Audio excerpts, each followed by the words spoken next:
Hi, everybody. Welcome to our first TPR live stream of the new year. Happy 2021 to all of you. I can pretty much guarantee that no one, if you're watching this live or if you're catching it later, either way, you're not going to know what your PSAT score was in 2 years. That I can guarantee you. I would guess you're probably not going to remember it within 1 year. You have very, very little reason to be reminded of what your PSAT score is. You're not going to have to put it on any college applications. And once you have your SAT or ACT score, which is the one that actually goes on the college application, it's going to push your PSAT score so far out of your mind.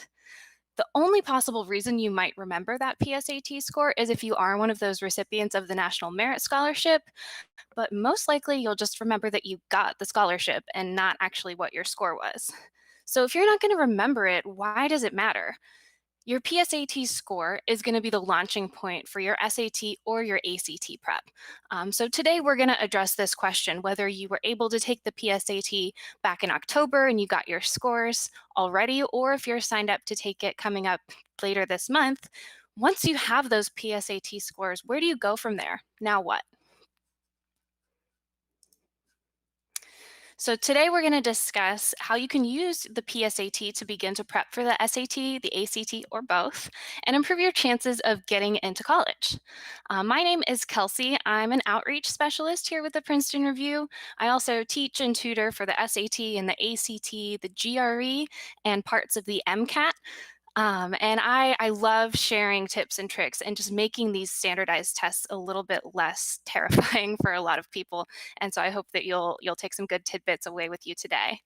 The Princeton Review has been helping students get into their dream colleges for over 35 years. And so you're beginning that into this presentation as well. So let's get started. Today we are going to go over three main ideas to let you know what your PSAT scores mean for your future test prep. So we're not going to get into every little detail about the PSAT and the ACT and the SAT, but there's going to be three basically key things that you should take away. We're going to talk about truths and misconceptions about the PSAT, try to dispel some rumors you may have heard and tell you what it is and what it isn't. We're going to talk about going from the PSAT to the SAT and the ACT, those tests that are going to have a bigger impact on your college application. And we'll talk about starting to create a test prep timeline, talking about ways that you can begin to actually prepare for those bigger tests. So when we're done today, you're going to know how to begin your test preparation in earnest so that you can get the score you need to get into the college of your dreams. Doesn't that sound nice?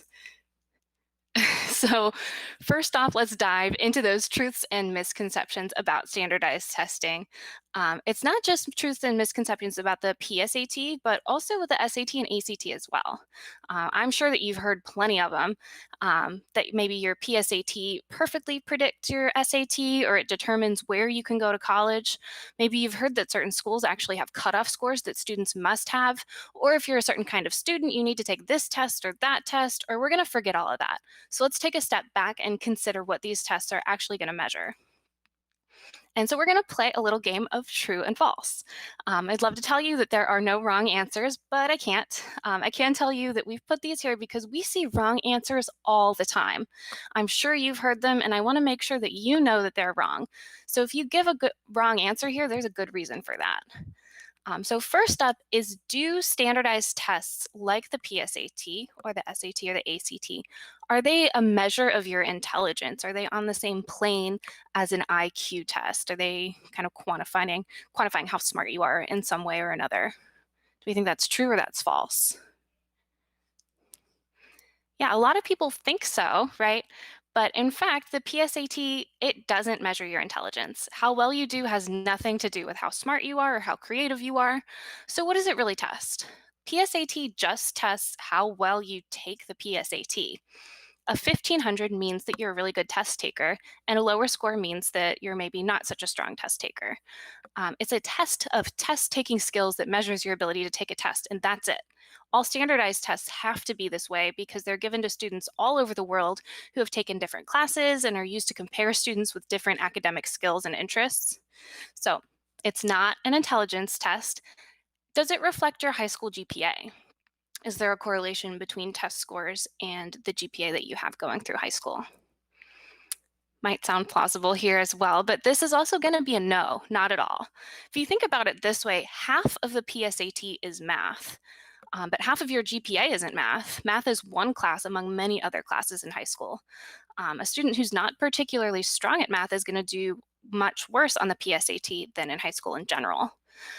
Also, your GPA in high school is based on a lot of different things: coursework, exams, projects, as well as tests. But the PSAT itself is just a test. So, not an intelligence test, not a marker of high school GPA, but it's a college admissions test, or at least the PSAT is the preliminary version. Could your score here be used to predict your college GPA? Is that a true or false? And if you're picking up on a pattern here, this one's also going to be a no. They do a worse job of predicting a student's college GPA than reflecting a student's high school GPA. And that's because once you're into college, you'll be able to focus on things that you enjoy and that you're good at in the major that you chose. So you're a lot more likely to do better in college than you've done in high school. And also, you're going to be taking fewer tests in college than you did in high school. So test taking skills will be less important once you're actually enrolled as an undergraduate. So, final question. Does the PSAT, does it test what you've learned in high school? What do we think about this last one? This one, kind of the jury's out, maybe sort of. Um, there will be things on the PSAT that you learned in high school, sure. You're going to have the Pythagorean theorem come up. You're going to have to be familiar with some basic grammar. But some of the things being tested might be things that you learned well before high school. The content isn't what makes standardized tests so challenging. Instead, it's the fact that standardized tests are completely different than your high school tests. So let's take a look at how that works.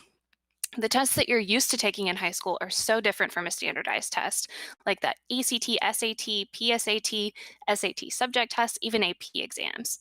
Your high school tests follow a certain pattern. They cover a very limited subject matter, at most one full year of course material in the case of a final, but usually the high school tests are covering just a few chapters or even just one chapter. Even more importantly, a high school test evaluates your content knowledge, how much you know about a subject. That's why you're usually given plenty of time to finish an exam and why your teachers want to give you partial credit or even extra credit. And they can do that because high school tests are graded by real human beings. And finally, here, your high school tests are just one element of an overall grade. And all of that stands in stark contrast to what's going on with these standardized tests like the PSAT. It's covering years of material and they jump around between grammar, reading, and math, but they go in between different topics among those subjects.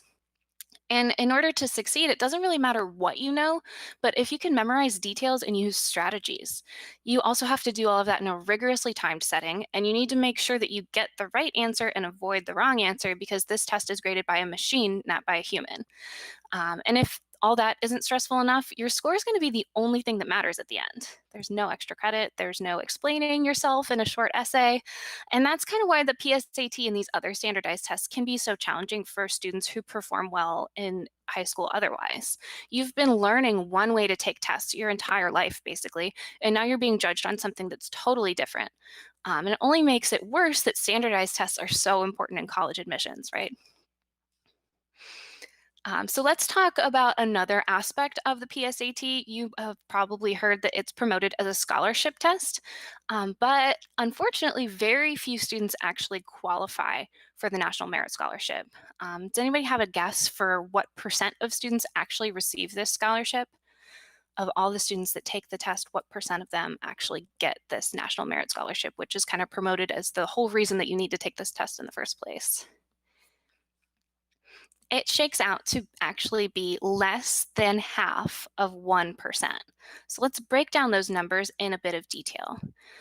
So first, about 1.6 million juniors across the country take the PSAT every year. That's 1.6 million students doing the exact same thing, being tested in the exact same way. And of those 1.6 million juniors, only the top 1% of them taking the PSAT are going to get national merit recognition. So that's just 50,000 students. Very few students that take the PSAT even earn this recognition, which isn't even a scholarship. This is just the recognition. There are even fewer students among those that become semifinalists. That's just 16,000. And then finalists become 15,000. Eventually, only 7,500 students across America become National Merit Scholarship recipients. Yes, PSAT does rack high. That's awesome. So PSAT is super fun, but your chances of actually getting this National Merit Scholarship are maybe not so high. But even if you don't win this actual scholarship money, having the recognition of being within that category of top performing students is a really fantastic achievement and should definitely be on your college applications. But if you don't get that recognition, it's not going to hurt you in any way. This means that the PSAT is a test that's kind of just an upside. If you ace it, then the scholarships can be won. And if you don't, then no problem, no need to worry whatsoever. All right, y'all with me? Let's keep going here. We're going to take a look at the score report. So some of you out there that were able to test earlier in the fall semester, you probably have your PSAT score reports in hand. Some of you may be looking to test in January or maybe even into the future. But this is what it looks like. And it gives you some great information, but it's only on how you did on the PSAT. So still there's a lot of detail in here about how you performed on test day, but you don't want to extrapolate this too far and draw some sweeping conclusions about your future. Um, but the biggest, most obvious number that you'll see on the score report is going to be your total score. So this is just your official PSAT score. So the student here got a 960. You can also see how you did on the reading and writing and math just below it. This is also going to show how you did against the other test takers. So here the student scored in the 51st percentile, meaning that she has performed better than 51% of all students. It also shows how well you did against a benchmark of college readiness. So this is a College Board measurement that we're not really sure where it comes from, so you don't want to put too much stock in that. And at the very bottom, you can see the scores on individual reading, writing, and math tests. And in some way, that's what you want to pay attention to moving forward to prepare for the actual SAT or ACT. The three test scores are also really what matters for the scholarship purpose. So this National Merit Scholarship Selection Index. It's not your PSAT score, it's a different number, and it's just used to determine if you qualify for the scholarship or not. And so this is the way that the score is calculated. They add up the reading test score and the writing test score and the math test score. They add those up and they multiply it by 2, and that is your scholarship number. It's important to keep in mind that these scholarships don't have a lot of money attached to them, but they do carry quite a lot of prestige. So if you have a high score here as a sophomore, you might want to consider preparing to really try to score quite high when you take the PSAT again as a junior when you're actually competing for the scholarship. All right. So I want to also take a moment and just look at the scoring that you see on the PSAT and how similar it is in terms of the SAT, both in scoring and with content. So I'll go through the more specific differences between the PSAT and the SAT later on. But first, I just want to show you the range of PSAT options that exist and how they're scored. So last year, College Board released separate tests for 3 different grade levels, but not all schools are going to offer all these options. So if they don't look familiar to you, there's nothing to worry about. So let's pull those up. So the PSAT scores are different from the SAT scores because they're just on a different scale, but it's on the same rubric essentially. So the SAT is scored on a scale of 400 to 1600. The PSAT goes from 320 to 1520. And although they're scored on slightly different scales, your total PSAT score can actually be used as a direct indicator of your total SAT score. So for example, a total PSAT score of 1,000 means that if you took the SAT on the same day, you would have gotten a total SAT score of 1,000. And you might be thinking that's kind of pointless for you to have a score that shows how you might have scored on a different test if you had actually taken that test. But think about what that 80-point difference on the high end means. College Board is essentially saying in a backwards way that they expect students to improve from the time that they take the PSAT to the time that they take the SAT. So you're not necessarily guaranteed to improve by 80 points, but it is likely that you will see some improvement from your PSAT to your SAT score.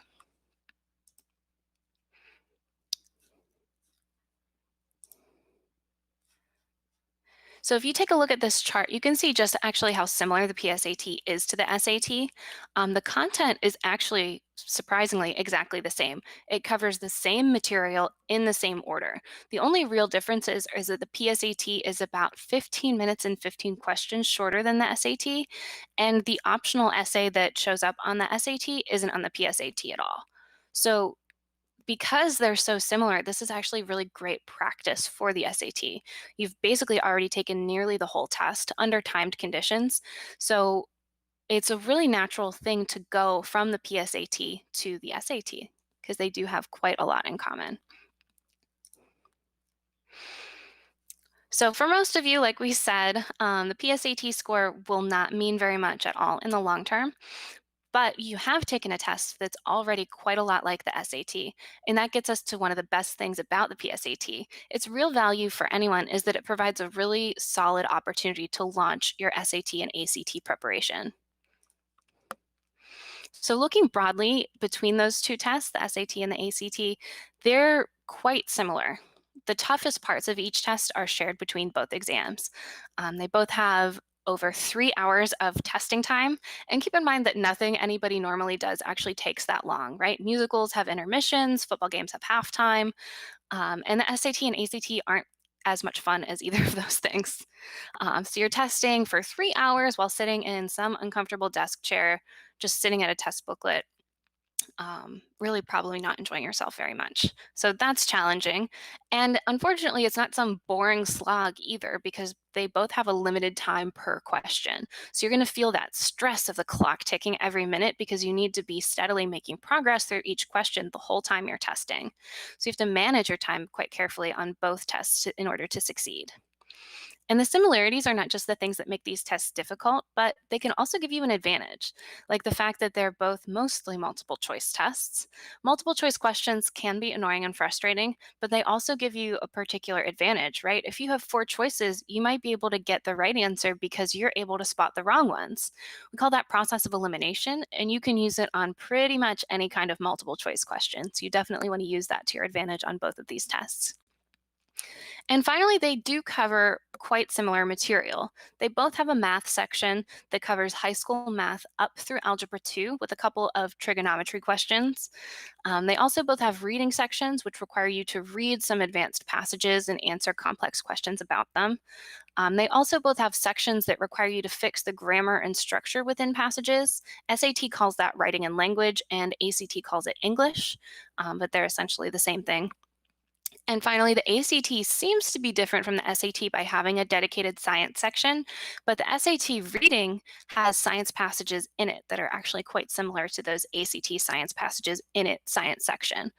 And there's also math questions with charts and graphs based on scientific data. So the SAT doesn't have anything dedicated to science, but you're still going to be tested on scientific reasoning in a very similar way to the way that you are on the ACT science.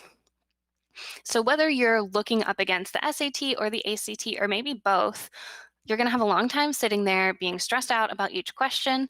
But you can also use pretty similar strategies to beat both tests, and they both cover really similar material. The other really important way, and if you've taken either of these tests or even just the PSAT, you're going to recognize this. The test writers are trying to trick you. You need to approach all these tests with that fact in mind. So I'm going to show you a sample math problem, and I'm going to um, ask you to think about how they might be trying to trick you. So if the store raises the price of an item by 20% and then decreases the new price by 15%, what was the percent change in the price of that item? What are they hoping that you're going to take a shortcut and try to get ahead and save time and not have to do too much math with this? If you're raising the price of an item by 20%, decreasing by 15%, okay, 20 minus 15, what does that give us? Yeah, I mean, if you thought right off the bat that this would be 5%, that's you playing into the tricks that they're trying to set for you.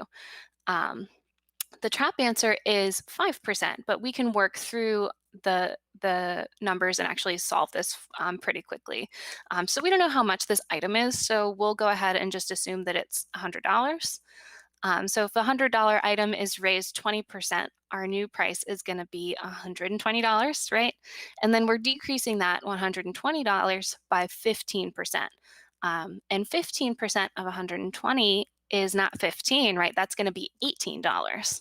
So we went from 120, we're subtracting $18, that gives us 102. So that's just a 2% increase. But you know for sure that one of the multiple choice options on this test would be a 5% because that's the trap that they have set for you to walk right into. So you have to be very vigilant to look out for those. And that's why some of the most common mistakes that can cause students to answer questions incorrectly, they're really simple reasons. You're not necessarily going to miss a ton of questions because you don't know the quadratic equation or the vocabulary is really difficult, but you may do a few small things just to mess yourself up. You may answer questions too quickly, like in the previous math question. You may also put down careless answers. You might not notice the difference between a semicolon and a colon in the grammar section, even though you know the rules for both. You might just miss it. You might make mistakes by doing work in your head. There's lots of distractions. You might have another taker that's tapping their pencil or they're shuffling their papers or a siren outside. All that stuff can distract you if you're trying to do too much stuff in your head at once. It's very easy to make mistakes that way. You may also misread some problems. You may read the word increase instead of decrease, or you may look for the characterization that the author would give rather than not the one that they would. So if you're reading too fast, it's easy to miss some important distinctions in the language, which can cause you to miss a question. And you can also just not understand what to do. And I don't mean that you're not going to know the grammar rules or forget a math formula. I mean that you're going to have trouble understanding the specific task that the question requires you to do to get the question right.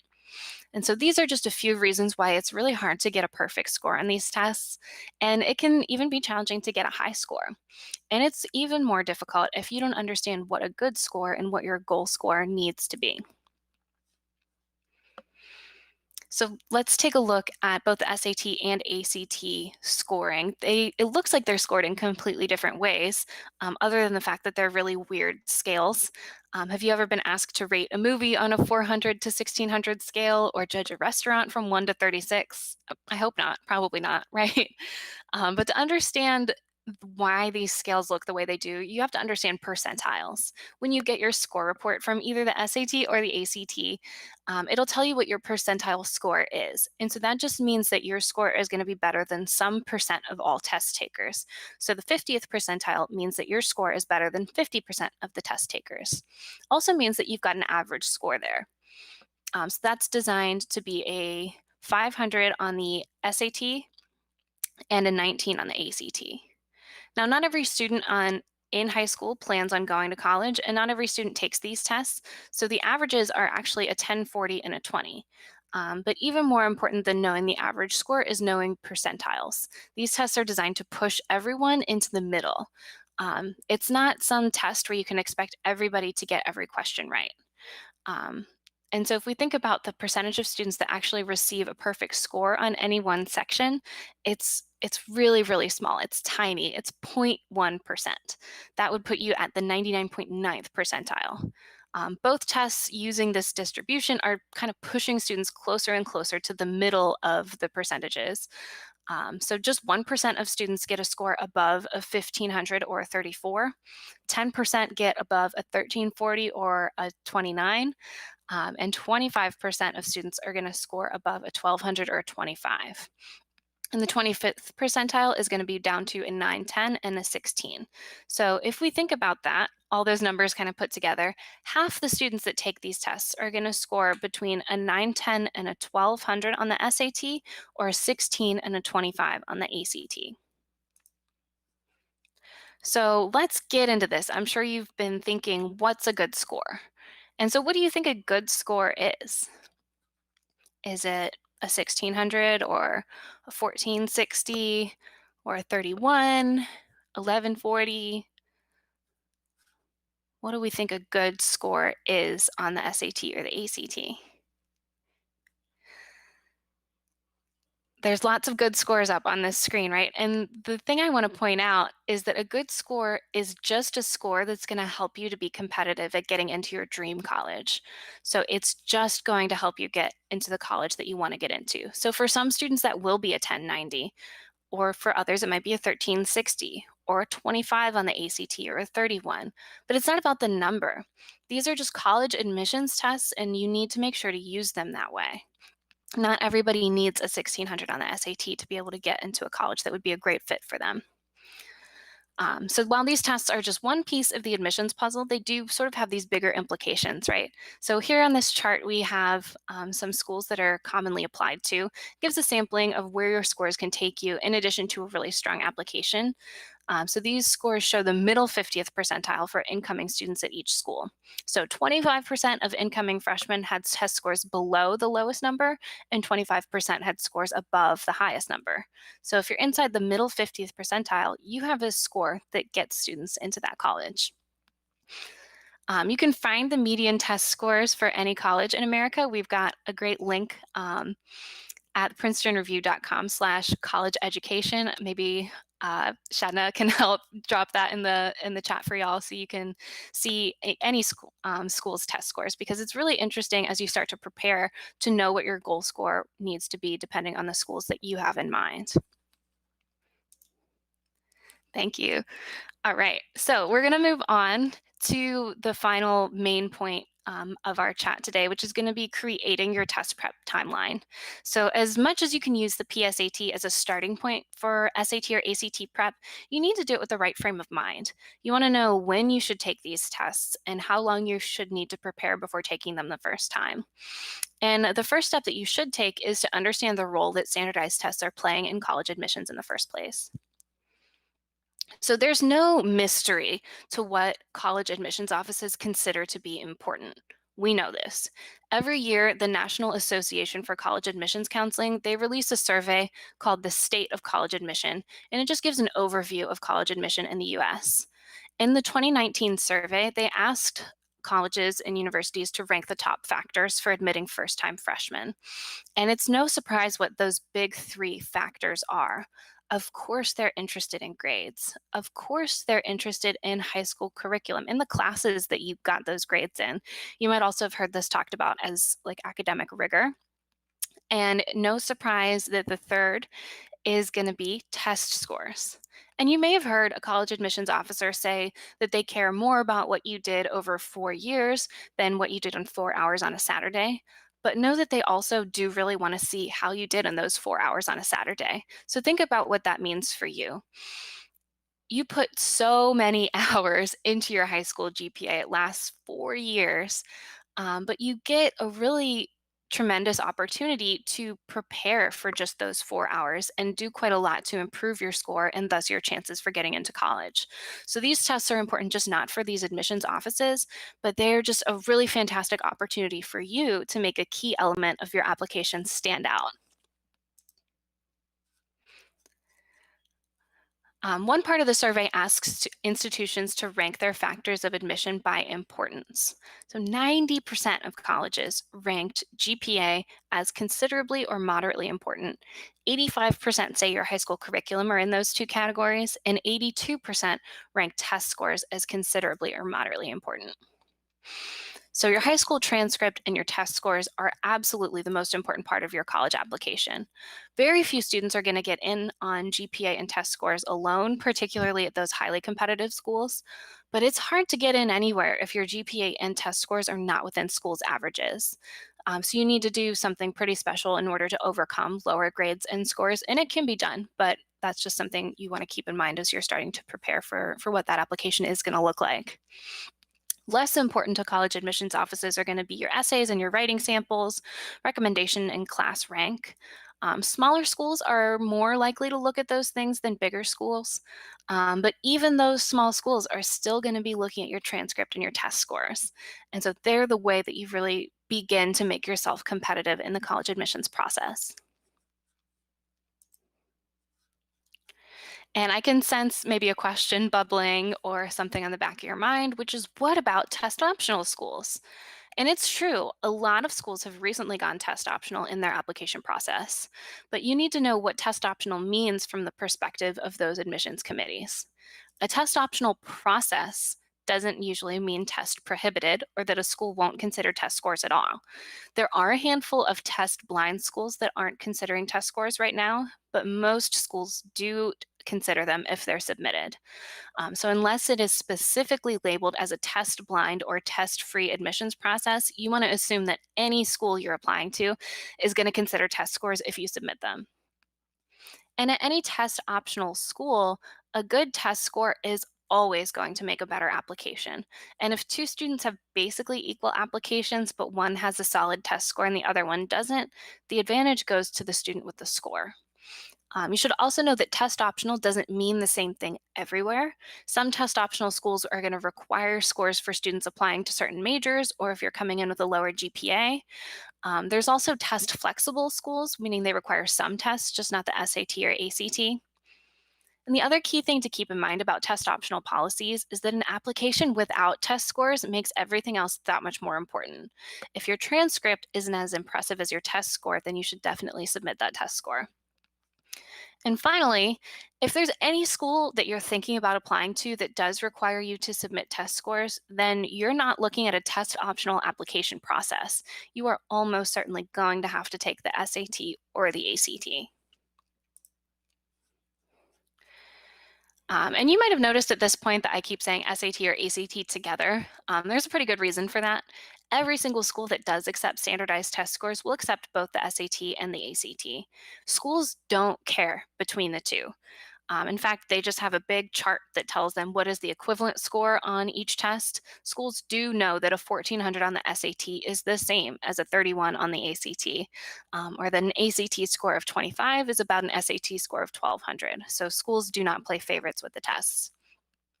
And even more importantly, perhaps, a lot of schools tie scholarship money directly to SAT or ACT scores. So it's not just that schools are considering test scores as part of their evaluation for merit aid, but that specific scholarships require specific SAT or ACT scores. And that has not gone away during COVID for the most part. This is even true at some of those test optional schools. So although a school may de emphasize test scores in their admission process, you're still going to need a good score on the SAT or ACT to be considered for some of those merit scholarships. And who doesn't want free money? So you definitely want to consider that as you're preparing to apply. And so you're probably thinking, you know, I get this question all the time. Should I take the SAT or the ACT? And actually, we usually get that question after something like I'm a soccer player and I'm better at English than in math, and I want to study pre law, or I really like science, but I also like art. And then, should I take the SAT or the ACT? And no matter who you are, we think you should flip that around and ask the real question is why not both? And you're probably thinking, because I don't want to take two tests, or you're a test prep company. Of course, you want us to prepare for two different tests. But taking both tests truly does strengthen your college applications and it gives college admissions officers more information about you.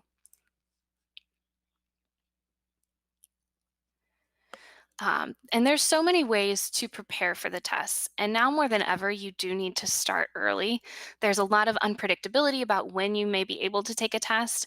So you will have an advantage if you start by having a plan that gives you time to react to any sort of unexpected developments. So the very first thing that you have to do when you're devising a test plan is decide which test you're going to prep for first. It could be that you've taken a practice test with each and you find one that's more comfortable, but there's some other factors you want to consider as well. The SAT and ACT are typically offered different months, different dates, likely at different locations. So you want to look ahead to those test dates and see if you have any conflicts coming up. If the SAT is the day after prom, then take the ACT. If the ACT is only offered 2 or 3 hours away, take the SAT first. And choosing the right option comes down to your needs as a student and what your overall goals are. So you can do a lot of different ways to prepare. A highly motivated student who, is able to schedule everything, you might just be able to get by, working through a book on your own or maybe taking a self-paced course. A lot of students will need a little more support. There's also great classes or working with a tutor one-on-one. There's a lot of schedules that we offer with a variety of different programs here at the Princeton Review that you can, of course, consider as you're developing your prep plan. And once you take your first test, you'll need to see if you nailed it or not, if you got the score you were looking for. If you didn't, or if you'd just like to improve it by a little bit, you should plan to take a test again. And you'll probably need to decide at this point whether or not to switch tests, and you may need to adjust your overall testing and prep plan. But then you're going to have to test again. And then you might have steps 6 and beyond, but we hope that you select the prep that gets you the score that you need before you even get to step 5. You don't want to be trying to plan to take these tests over and over and over again. That's a lot of time, that's a lot of money, that's not a lot of fun. So I don't recommend going into either of these official tests completely cold without having prepared in advance. So let's kind of bring it back to talking more about the PSAT and what that means as you're moving on. So again, even if you're not going to remember what your PSAT score ever was in 2 years, your PSAT score is useful in helping you to begin to prepare for the SAT and ACT. So it means that your PSAT score matters a little, but what you do with it matters quite a bit. So you can use your PSAT score to prepare for either the SAT or the ACT to get the score you need to go to the college that you want to. So let's revisit for a second the truths and misconceptions about these tests. It's just a test of your test taking skills. It's primarily valuable as a preview of how the SAT works.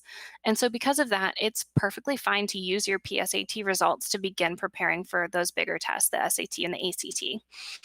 And once you know how to do that, how much distance there is between where you're scoring and where you want to score, then you can begin to create your test prep timeline. And so that is just about all that I had to cover today. I'm super happy to take any questions if you want to type them in the chat. I just want to thank you all for stopping by today, taking a break from doom scrolling and just thinking about your future. I hope everybody's able to get test dates that work really well for them. And I just want to thank you all for your attention and your time and wish you the best of luck in the future. And again, if you do have any questions, please feel free to type them in the chat.